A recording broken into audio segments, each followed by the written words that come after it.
Buhay tambay mga kaibigan ay isang napakasarap na buhay. Alam nyo ba kung bakit? Kasi una, nakatambay ka lang, wala kang ginagawa, mag-aantay ka lang ng breakfast, lunch, dinner, lakas pa nga ng loob mo sabihin na, "Ma, anong ulam?"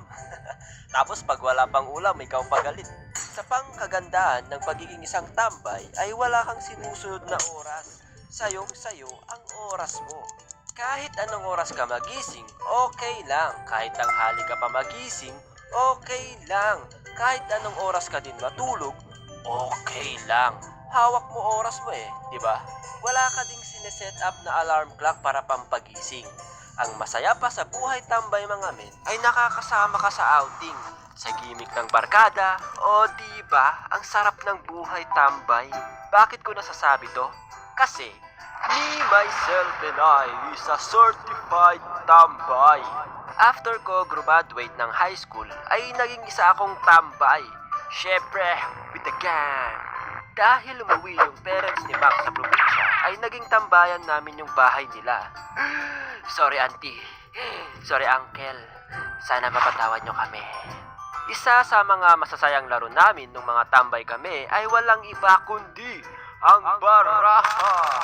Alam nyo ba yon?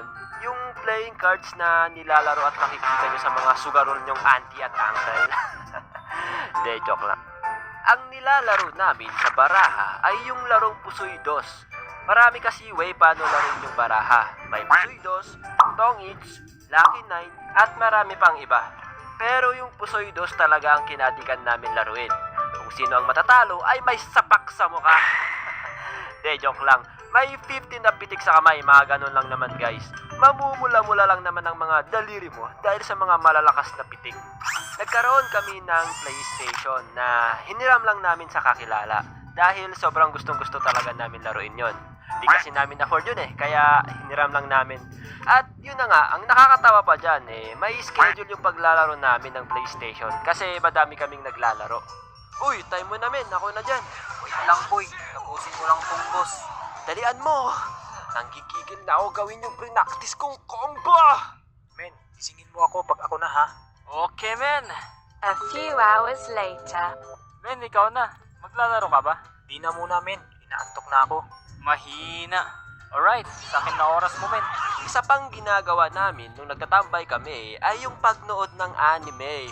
Woo! Taas kamay mga anime lovers dyan!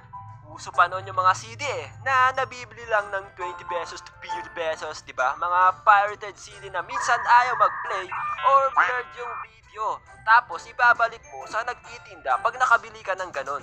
Anyways, napakasarap talaga manood ng anime. Yung matatapos mo agad yung 24 episodes ng isang araw lang, tapos bibili na naman ulit. Speaking of anime mga boy, naging gawain din namin ang pag-drawing ng anime.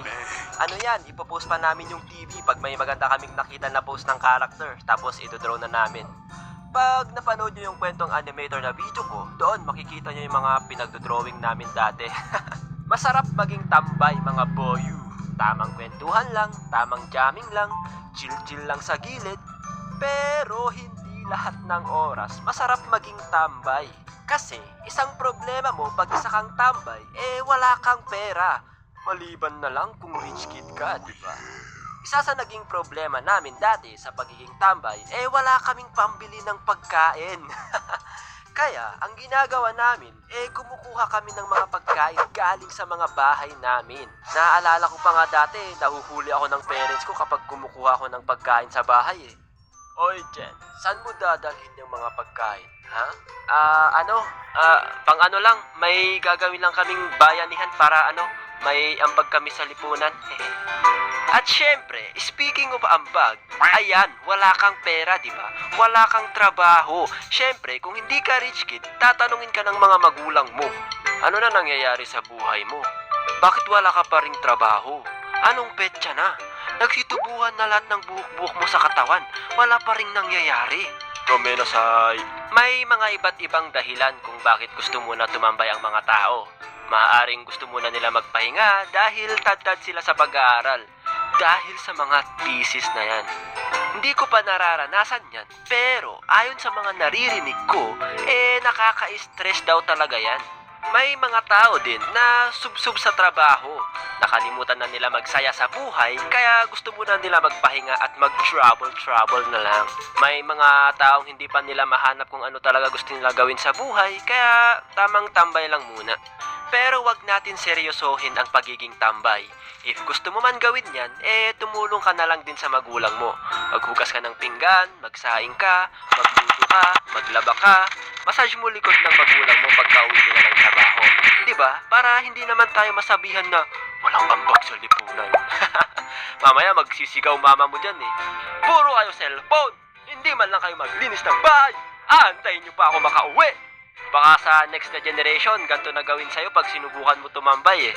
Sunugin ang mga tambay na yan! Salot yan sa lipunan! Balatan ng buhay! Tambay? Hindi nyo ba alam na kami ang nagtuturo ng daanan kapag may naliligaw na turista sa lugar nyo? Kami rin ang nagtuturo ng bahay nyo kapag may deliver kayo sa Shopee. Kaya avail na kayo ng t-shirt merch natin. Search nyo lang ang Gen Animation merch sa Shopee. Thank you. Shoutout nga pala sa mga nag-avail ng t-shirt natin dyan, kay Carl Caleb, kay Calix Darin Lagman, at syempre sa iba pang nag-avail. Mag-send kayo ng picture nyo guys na suot nyo yung t-shirt para malagay natin sa edits. Yun lang. Bye-bye.